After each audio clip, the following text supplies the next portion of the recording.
अस्सलाम वालेकुम गाइस, कैसे हो यार आप सब लोग। Hope you all are doing good. तो आज मैं जिस वीडियो के ऊपर रिएक्ट करने वाला हूँ उस वीडियो का टाइटल है रियल हिस्ट्री ऑफ काई ट्राइब।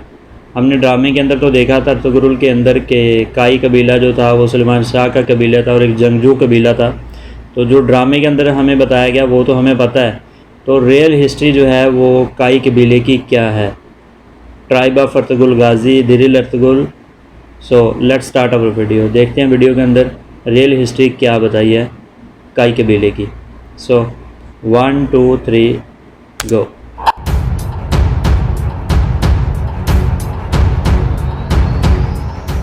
काई तुर्की जुबान का लफ्ज है जिसके मानी है वो शख्स जिसके पास कुव्वत व इक्तदार हो। ये एक खाना बदोश और जंगजू कबीला था।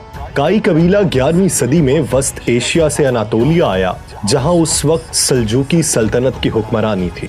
उसके अलावा कबीले के बाज खानदान 14वीं सदी से बल्कान में भी आबाद है। आप देख रहे हैं नुक्ता, जिसके साथ मैं हूं यासिर रशीद चौधरी। हमारी इस वीडियो को मुकम्मल देखिए। अगर पसंद आए तो हमारे चैनल को सब्सक्राइब कीजिए और बेल आइकन को दबाइए ताकि आपको लम्हा बलम्हा ऐसी मालूमाती वीडियोस पहुंचती रहें। बसूरत दीगर हमें अपनी राय से आगाह कीजिए।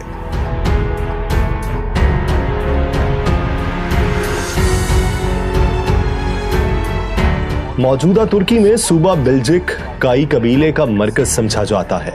दौलत उस्मानिया के उस्मानी सलातीन का शजरा नस्ब इसी कबीले से जा मिलता है। औगौस कबीले की 2 शाखें थी। पहली शाख बोजुक और दूसरी शाख ओचुक थी। बोजुक की मजीद 3 शाखें थीं जिन्हें बोजुक लार कहा जाता था। उनमें औगौस खान के 3 बेटे गोन खान, आय खान और यल्दीज खान शामिल थे। ओचोक की भी 3 शाखें थीं जिनको ओचोक लार कहा जाता था। उनमें भी औगौस खान के 3 बेटे गो खान, दाग खान और दिनीज खान शामिल थे। उनमें से गो खान का कबीला गोक तुर्क के नाम से मशहूर था, जो चीन के करीब आबाद था।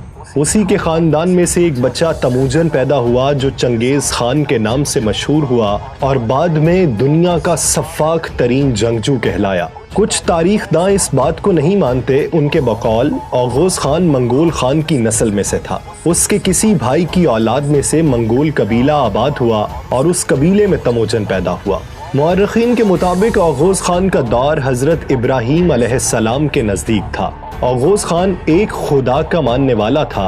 अबुल गाजी के मुताबिक औगौस खान की माँ को औगौस खान अपनी पैदाइश से 3 रातें कबल ख्वाब में नजर आया और उसे एक खुदा को मानने की तलकीन की। 3 दिन मुसलसल ये ख्वाब आता रहा। जब उसने एक खुदा को मान लिया तो उसके घर औगौस खान की पैदाइश हुई। औगौस खान ने अपने खानदान से बगावत की और एक खुदा की इबादत करने वालों में शामिल हो गया। उस खुदा को ये टंगरी कहते थे, यानी आसमानी खुदा। औगौस खान के बाद तमाम कबाइल उसी खुदा को मानते रहे, लेकिन गोक खान के खानदान में फिर से बुत परस्ती शुरू हो गई थी, लेकिन वो फिर भी टेंगरी को मानते थे।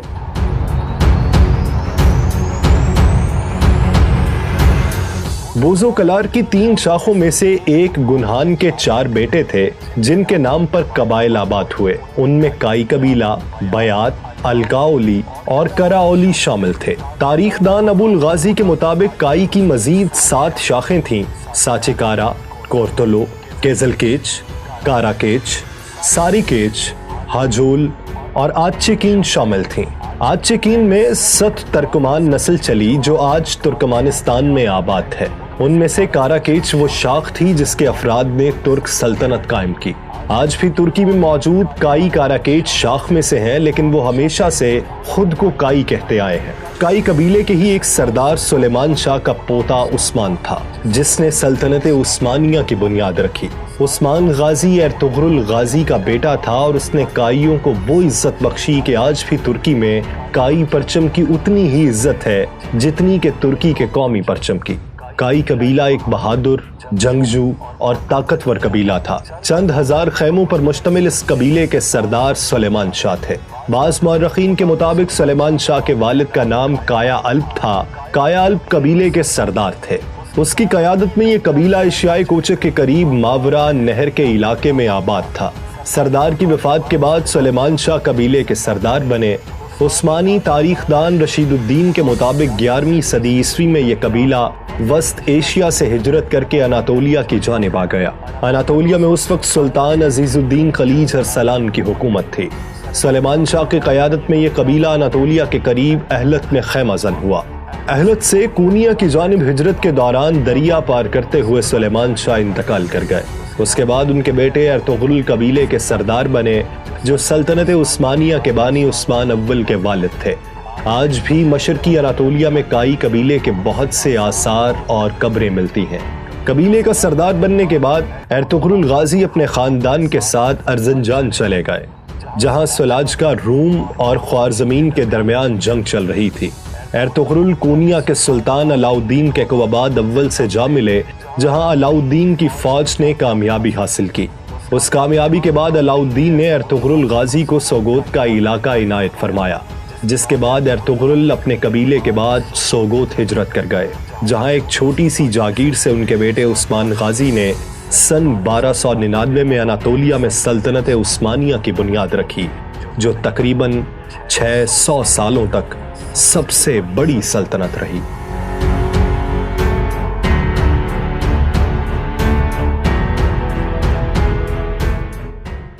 تو گائز یہ تھی یار ہماری آج کی ویڈیو نو ڈاؤٹ یار بہت اچھی تھی۔ پہلے جو لوگ رہتے تھے نا، پہلے جو انسان آباد ہوتے تھے وہ قبائل کے اندر ہی آباد ہوتے تھے، مطلب کہ لوگوں کا اپنا قبیلہ ہوتا تھا اور وہ قبیلے کے اوپر اپنی جان تک نشاور کر دیتے تھے، اپنے قبیلے سے وہ باہر نہیں نکلتے تھے، قبیلہ ہی ان کے لیے سب کچھ ہوتا تھا۔ جیسے ویڈیو کے اندر بھائی ہسٹری بتا رہے تھے قبیلوں کی، منگول قبیلہ، یہ چنگیز خان، ہلاکو خان اور ڈیفرنٹ جتنے بھی قبیلے تھے جن کی شاخیں بنتی گئی، اور کائی قبیلہ، یہ سارے اوپر جاتے جاتے ان کے فور فادرز ایک ہی ہو جاتے تھے۔ تو بس پہلے یہی ہوتا تھا نا، سردار جس مذہب کے اوپر ہوتا تھا موسٹلی اس کا قبیلہ بھی اسی مذہب کے اوپر ہوتا تھا۔ تو بہادر سردار ہوتا تھا تو اس کا قبیلہ بھی بہادر ہوتا تھا۔ تو یہ تو اللہ تعالیٰ کی عنایت ہے جس کے اوپر اللہ تعالیٰ اپنی عنایت کر دیں۔ اور بہت سارے ہزاروں قبیلے تھے اس وقت، ترکوں کے اندر ہی بہت سارے قبیلے تھے، لیکن اللہ تعالیٰ نے پسند کیا کائی قبیلے کو۔ تو کائی قبیلہ جو تھا وہ بہادر تھا اور جہاد کا ان کے اندر شوق تھا اور روایات ان کے اندر قائم تھی اور انصاف پرست تھے وہ لوگ۔ تو اللہ تعالیٰ نے ان کو قبول کیا اور پھر وہ نکلے اللہ تعالیٰ کی راہ میں، انہوں نے جہاد کیا، سیدھے راستے کے اوپر چلے اور ظلم نہیں کرتے تھے، تو منگولوں کے خلاف بھی لڑے۔ تو یار اس ویڈیو کا اوریجنل لنک میں نے ڈسکرپشن کے اندر دے دیا ہے، پلیز اس کو بھی آپ چیک آؤٹ کیجیے گا جا کے، اور کومنٹ سیکشن کے اندر بتائیے گا کہ آپ کو ویڈیو کیسی لگی۔ سو انشاءاللہ see you guys in the next video, تب تک کے لیے اللہ حافظ۔